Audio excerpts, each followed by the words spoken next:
छत्रपती शिवाजी महाराजांच्या जयंतीच्या हार्दिक शुभेच्छा भाऊ तुला पण. शिवजन्मभूमीमध्ये आज भावांनो जबरदस्त राडा असतो, मस्तपैकी जल्लोष असतो. जल्लोष तर व्हायलाच पाहिजे कारण आपल्या महाराजांच्या जयंती आहे. पण वाईट याचं वाटतं की वर्षातून एक दिवस मावळे जागा होतात किंवा जे शिवभक्त आहेत, स्वतःला शिवभक्त म्हणतात, हे जागा होत वर्षातून एकदा. तर छत्रपती शिवाजी महाराज हे खूप महान व्यक्तिमत्व आहे भावांनो, आणि ते एक लेजंड होते. म्हणजे त्यांच्याकडून जितकं शिकावं तितक्या गोष्टी कमी आहेत.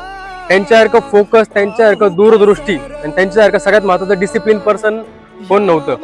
तर आपल्याला आपल्या जीवनात जे शिकायचं असेल ना तर महाराजांकडून शिकण्यासारख्या बऱ्याच गोष्टी भावांनो. त्यांच्यासारखी स्ट्रेंथ, त्यांच्यासारखं प्लॅनिंग, त्यांची स्ट्रॅटेजी. आपल्या सोबतच्या आजूबाजूच्या मावळ्यांना महाराजांनी जसं तयार केलं होतं, कारण महाराजांमध्ये स्वतःमध्ये डिसिप्लिन होतं, महाराजांमध्ये एक ध्येय होतं, फोकस होतं, त्यांचं एक गोल होतं. महाराज नेहमी जे ठरवलंय ते करणार म्हणजे करणार. त्यांची ती दूरदृष्टीची प्लॅनिंग होती. महाराजांच्या आजूबाजूचे त्यांचे जे मावळे होते ते पण एकदम भक्कम स्ट्रॉंग होते. आणि आज आपण स्वतःला शिवभक्त समजतो, महाराजांचे मावळे समजतो. तर आपण तितके स्ट्रॉंग किंवा तितके फोकस किंवा तितके डिसिप्लिन आहोत का, हा खूप मोठा प्रश्न आहे भावांनो.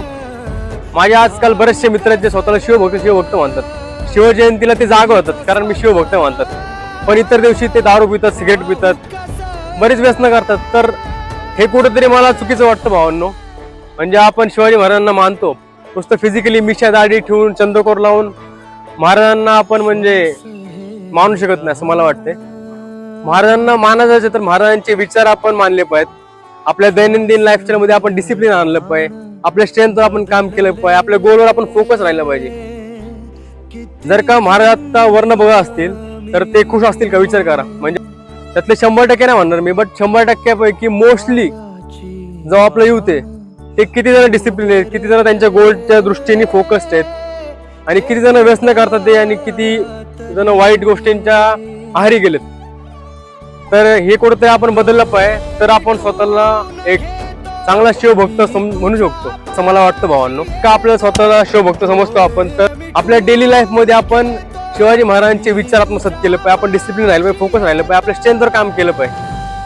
कारण जर का आपण स्वतःला मावळा म्हणतोय महाराजांचा, तर आपण आपल्याकडे स्ट्रेंथ पण पाहिजे आणि आपल्याकडे त्या दृष्टीचा फोकस पाहिजे, डिसिप्लिन पाहिजे आपल्याकडे. असे बरेचसे शिवभक्त आहेत जे महाराजांचे विचारांचा वारसा फॉलो करतात किंवा त्यांनी तो वारसा जपलाय.